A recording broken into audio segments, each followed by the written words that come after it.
Assalamualaikum warahmatullahi wabarakatuh. Perkenalkan, nama saya Farida Husna Nababan dan teman saya Salsabila Islamia Putri. Di sini kami mempresentasikan hasil makalah yang berjudul Mengenal Karya Sastra Arab dari Masa ke Masa dan Negara Asalnya.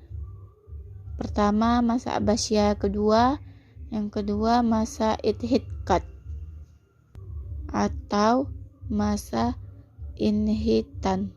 Pertama, masa Abbasiyah.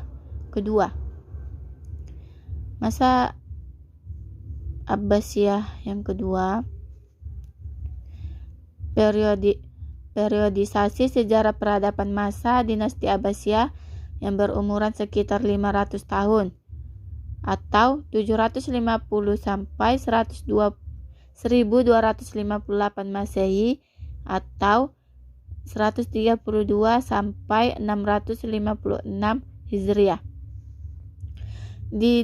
Dibagi ke dalam 3 periode.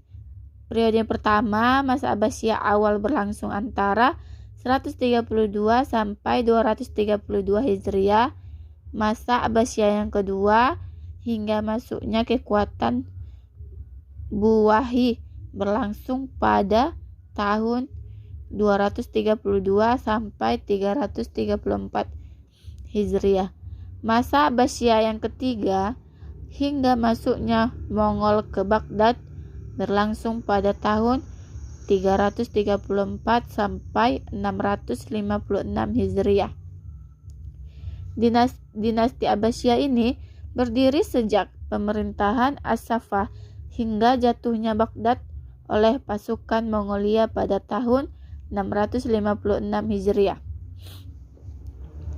Masa dinasti Abbasiyah dianggap sebagai masa keemasan dalam hampir semua bidang kehidupan, bidang politik, agama, ekonomi, sosial, budaya, ilmu pengetahuan atau intelektual, dan banyak bidang lainnya.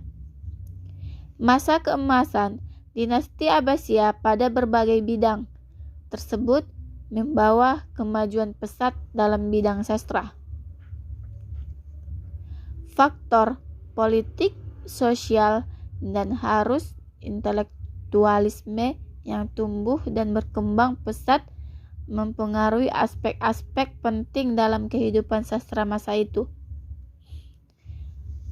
Faktor-faktor yang menyebabkan terjadinya perkembangan sastra pada dinasti Abbasiyah: politik, sosial, masyarakat, dan kehidupan ilmiah atau pemikiran.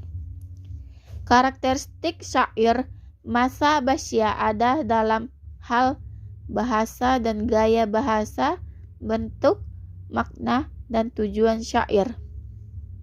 Di mana tujuan syair pada masa ini mengalami perluasan dengan munculnya tujuan baru seperti juhud, syair talimi, syair fakahi, angan-angan tentang hidup dan mati, atau minuman keras.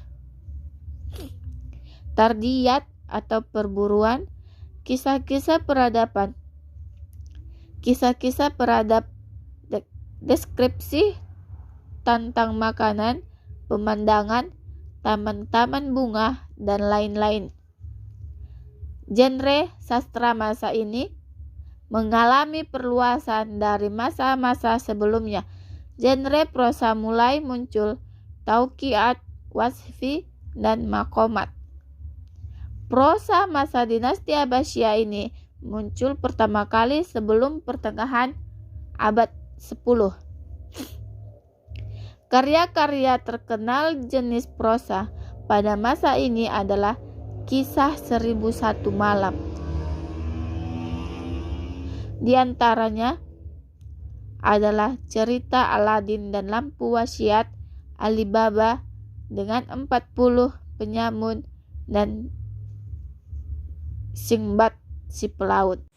Selanjutnya sastra pada masa Inhitat yang disebut zaman kemunduran. Seperti sebelumnya yang sudah dijelaskan pada zaman Abbasiyah, setelah itu baru zaman Inhitat. Sebelum masuknya zaman kemunduran ini, ada yang menyebutkan zaman perak atau yang disebut Silver Age. Pada tahun 1055, orang Turki mulai berdatangan di Asia Kecil dan di Asia Tengah dan mendirikan kerajaan baru yang bernama Saljuk. Nah, di sana mereka tuh memperluas daerahnya hingga utara dan timur, Iran, Azerbaijan, Anatolia, dan Syria Utara.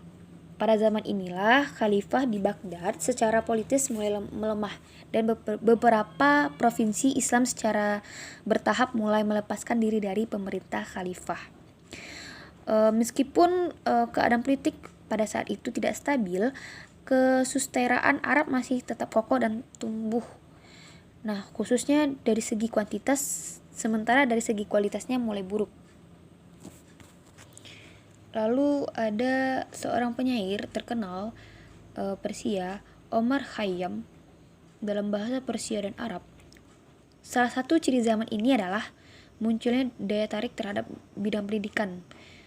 Ini terlihat dengan munculnya beberapa sekolah dan universitas seperti Universitas Nizamiyah di Baghdad. Di tempat pendidikan tersebut yang diutamakan adalah pelajaran hafalan yang menjadi bahan hafalan anak-anak berumur 7-10 tahun. Adalah Al-Quran, hadis, puisi, dan muhammad.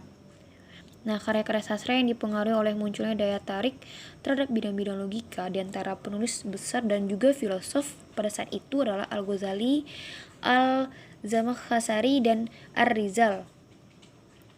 Al-Ghazali mulai menulis karya sastranya di Baghdad. Karya-karyanya masih ada sampai sekarang. Setelah itu, salah satu pengarang yang terkenal dalam zaman ini adalah Al-Harith Basrah. Dia terkenal dengan bukunya yang berjudul Al-Mukalamat yang berisi cerita-cerita. Genre prosa atau cerita ini bisa berupa adat istiadat, kebiasaan, dan aspek kehidupan sosial di dunia Islam pada saat itu. Lalu salah satu tokoh sastra Arab terkenal pada masa itu adalah Ya'qub. Karya sastranya yang penting adalah karya kamusnya yang berisi para sastrawan Arab. Dan kamus itu bisa menjadi ensiklopedia sastra Arab pada masa itu.